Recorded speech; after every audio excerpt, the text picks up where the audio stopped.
난 모를 거야. 아마 날 모를 거야. Se entiende por vacuna cualquier preparación destinada a generar inmunidad contra una enfermedad estimulando la producción de anticuerpos. Puede tratarse, por ejemplo, de una suspensión de microorganismos muertos o atenuados, o de productos derivados de microorganismos.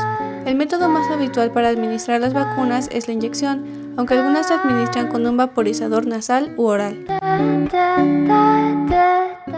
Una vacuna viva atenuada, como su nombre indica, es aquella que utiliza una forma atenuada o debilitada del agente infeccioso contra el que queremos generar inmunidad. Estas vacunas tienen una ventaja principal. El sistema inmunitario entra en contacto con el agente infeccioso completo. Esto hace que el sistema inmunitario esté totalmente preparado para las próximas infecciones del agente infeccioso, pues ha podido identificar diferentes antígenos en él. Las vacunas inactivadas, también conocidas como vacunas muertas, son similares a las vacunas vivas atenuadas.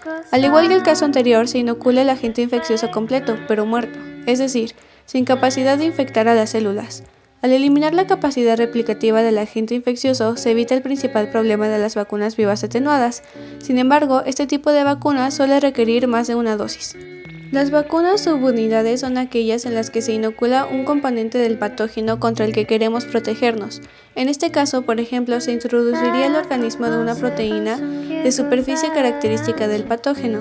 Cuando se utiliza más de un elemento, se suelen enlazar químicamente con una proteína portadora. A estas vacunas se les conoce como vacunas conjugadas y funcionan de una forma similar a las vacunas de subunidades. Las vacunas con toxoides son todas aquellas vacunas en las que se inocula una toxina inactivada.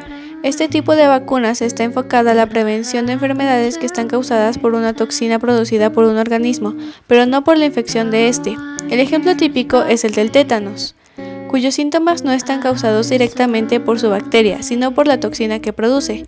Al inocular en el organismo los toxoides, nuestro sistema inmunitario es capaz de generar anticuerpos que neutralizan parte de estas células.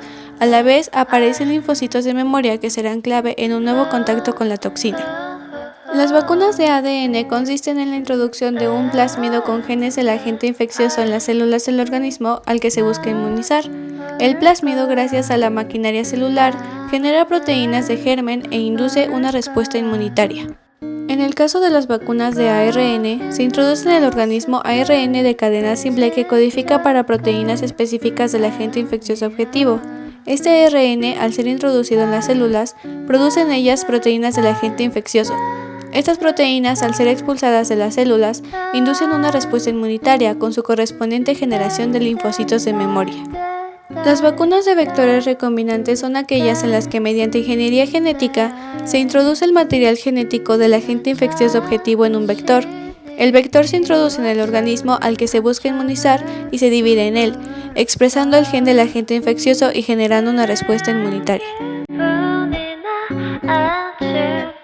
Son las condiciones de conservación de las vacunas, desde su fabricación hasta su utilización. Su finalidad es no perder su capacidad inmunizante en ningún momento. El sistema de la cadena de frío utiliza recursos fundamentales, como son los humanos, los materiales y los financieros. Utiliza también procesos en los que intervienen los recursos, como aplicaciones de la norma de almacenamiento, conservación, distribución y transporte, para que el resultado sean vacunas dentro de los rangos adecuados de temperatura para su administración en la población susceptible. Dentro de los recursos humanos se encuentra el personal responsable, que se encarga de la elaboración diaria de la gráfica de temperatura, almacenamiento adecuado, previsión de necesidades adecuadas y control de fechas de caducidad y lotes, así como los sustitutos del personal que realizará las mismas actividades que lleva a cabo el responsable de la red de frío. Los refrigeradores se utilizan para almacenar productos biológicos principalmente en el nivel jurisdiccional y nivel local. Las características del refrigerador es de capacidad de 10 a 18 pies cúbicos según sea la necesidad, capaz de mantener la temperatura interna del gabinete de conservación entre 2 grados centígrados a 8 grados centígrados. El termo es el equipo de traslado más utilizado desde los niveles nacional, estatal, delegacional, jurisdiccional o zonal y local. Vacunación de intramuros y de campo en las acciones de vacunación. Los termos deben mantenerse siempre limpios, al igual que sus paquetes refrigerantes. Para esto, se debe lavar antes y después de terminada la jornada de trabajo o periódicamente en caso de no utilizarse, secarse y colocarse en un lugar seguro y limpio.